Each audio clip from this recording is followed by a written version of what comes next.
नमस्कार आणि या सखोल चर्चेत स्वागत आहे.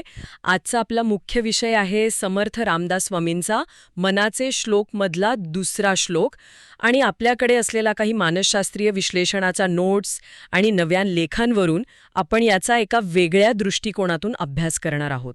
हो, नक्कीच.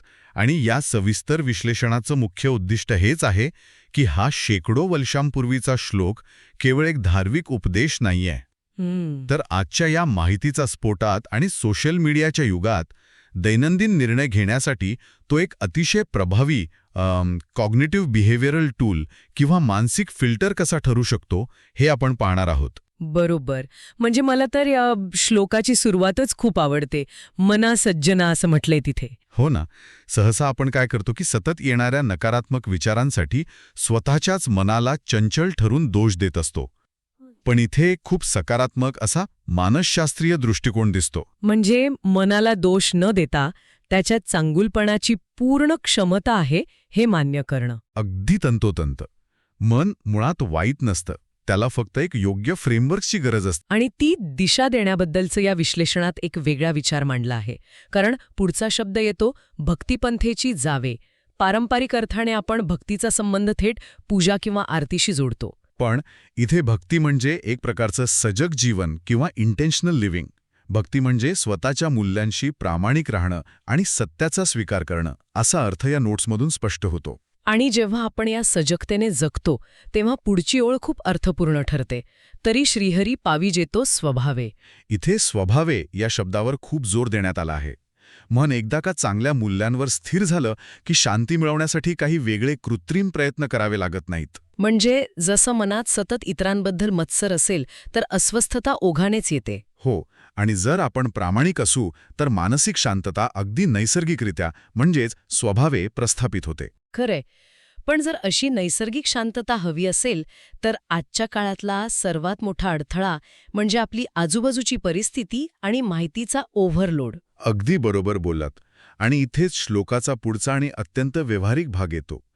ज्यांनी निंद्यते सर्व सोडून द्यावे आणि ज्यांनी वंद्यते सर्व भावे करावे. आजच्या सोशल मीडियाच्या संदर्भात विचार केला तर हा एक उत्तम मानसिक फिल्टर वाटतो मला.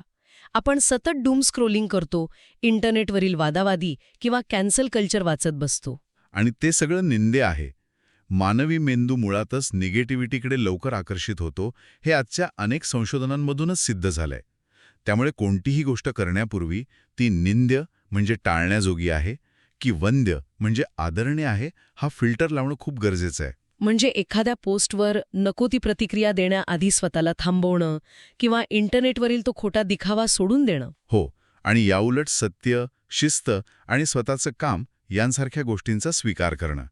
विशेष म्हणजे हे वंद्य आचरण केवळ वरवर न करता भावे करायचं आहे. भावे संपूर्ण निष्ठेने, दिखाव्यासाठी नाही. अगदी. आपण जगात वावरताना हा निंद्य आणि वंद्य असा फिल्टर सतत वापरला तर आपली ऊर्जा अनावश्यक आणि नकारात्मक गोष्टींवर खर्च होण्यापासून वाचते. हा फक्त एक विचार नाही तर मनाला दिलेली एक स्पष्ट बाउंड्री आहे. थोडक्यात सांगायचं तर विषारी गोष्टींना अनफॉलो करणं आणि चांगल्या मूल्यांना सबस्क्राईब करणं हीच खऱ्या अर्थाने आधुनिक भक्ती आणि शुद्ध जीवनशैली आहे. हा प्राचीन विचार आजच्या आधुनिक गुंतागुंतीतही किती चपखल बसतो हे खरोखरच आश्चर्यकारक आहे. आणि यातूनच आपण एका अत्यंत रंजक आणि खोलवर विचार करायला लावणाऱ्या मुद्द्याकडे येतो.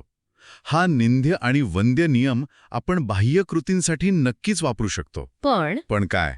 समजा हाच फिल्टर आपण आपल्या मनात प्रवेश करणाऱ्या प्रत्येक सूक्ष्म विचाराला लावला तर. बापरे, हा विचारच खूप मोठा आहे. हो ना.